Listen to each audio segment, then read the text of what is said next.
السلام علیکم ورحمۃ اللہ وبرکاتہ۔ آج کا جو ہمارا موضوع ہے وہ ہے افسنتین۔ عربی میں اس کو افسنتین ہی کہتے ہیں، فارسی میں مروا، سنسکرت میں ناگ دمنی، انگریزی میں اس کو وارم ووڈ آرتیمیشیا ابسنتھیم بھی کہتے ہیں۔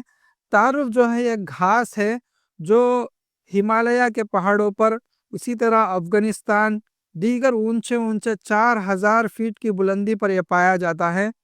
4000 سے لے کے 7000 فیٹ کی بلندی پر یہ پایا جاتا ہے۔ اس کا جو ذائقہ ہے بہت زیادہ کڑوا ہوتا ہے۔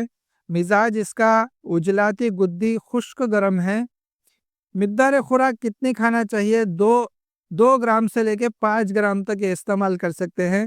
افعال و اثرات دیکھ لیتے ہیں، کیونکہ اجلاتی گدی ہے یعنی محرک عضلات ہے، اور مسکن گدد ہے، اور محلل اعصاب ہے۔ کیمیائی طور پر بدن کے اندر ترشی اور ہار کو پیدا کرتی ہے، جسم میں صفرا کی پیدائش شروع ہو جاتی ہے۔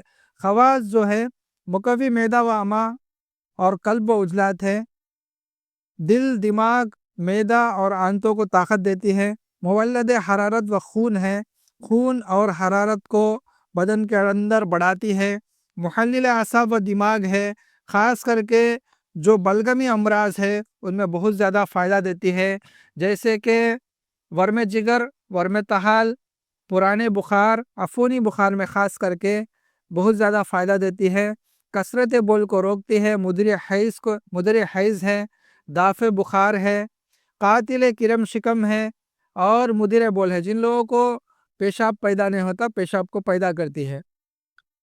فوائد دیکھ لیتے ہیں۔ افسنتین بہت اعلیٰ درجے کی بہترین ہے نا یہ دوا ہے، خاص کر کے اس کے جو افعال و اثرات ہیں کچلے سے ملتے جلتے ہیں۔ کچلا کیونکہ بہت اچھی دل کو تقویت دینے والی دوا ہے، تو کچلے سے اس کے افعال و اثرات کا ملنا بہت زیادہ ہے نا فائدہ مند چیز ہے ہمارے جسم کے لیے۔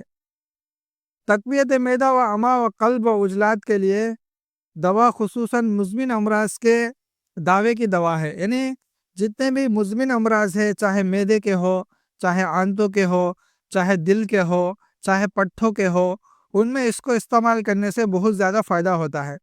اس کے استعمال سے رفتہ رفتہ بدن کے اندر تقویت بڑھتی ہے، یعنی طاقت بڑھتی ہے، اور بدن کے اندر حرارت بڑھ جاتی ہے، حرارت بڑھنا شروع ہو جاتی ہے، بلغم خشک ہو جاتا ہے، اور بدن سے ریا یعنی ہوا خارج ہو جاتی ہے۔ جگر اور طحال یعنی ہمارے جو لیور ہے اور اسی طرح تلی ہے وہ اپنے سائز میں آ جاتے ہیں۔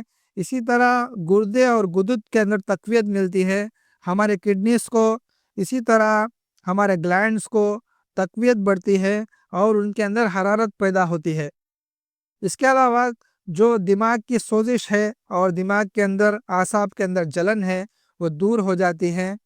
اس دوا کا یہ خصوصاً خاص کر کے کیونکہ اس کا ذائقہ جو کڑوا ہونا کچلے سے ملتا ہے، اور اسی طرح اس کا جو ہے نا قابض ہونا بھی کچلے سے ملتا ہے، تو اس لیے ہے نا یہ دوا ہو بہو کچلے جیسی فائدہ دیتی ہے۔